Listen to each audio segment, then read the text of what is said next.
Les services de sécurité sud-africains ont arrêté 19 rebelles congolais présumés dans la province de Limpopo, une province frontalière du Zimbabwe, du Mozambique et du Botswana. L'annonce a été faite par la police mardi matin. Selon Pretoria, les hommes interpellés ont comme objectif de renverser le régime de Kinshasa. Les journaux sud-africains ont dans un premier temps déclaré qu'il pourrait s'agir d'éléments du M23. La police s'est montrée plus prudente, elle a évoqué simplement des rebelles. Les représentants du M23 et les autorités congolaises ont indiqué n'avoir reçu aucune information supplémentaire. En vertu de la loi sud-africaine, les suspects doivent être inculpés au plus tard dans les 48 heures. Selon la BBC, les rebelles présumés seront présentés à un juge militaire dès ce mardi.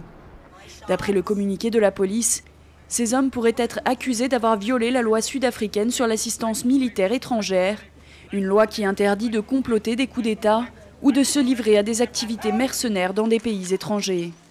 Cette arrestation intervient alors que les pourparlers se poursuivent entre les autorités congolaises et le M23.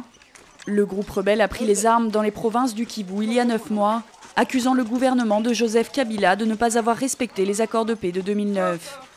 Après avoir pris Goma, la capitale du Nord Kivu, les mutins ont accepté de négocier avec le pouvoir. Vendredi dernier, les représentants des rebelles ont affirmé qu'un accord de paix avec le gouvernement pourrait être acté d'ici la fin du mois de février.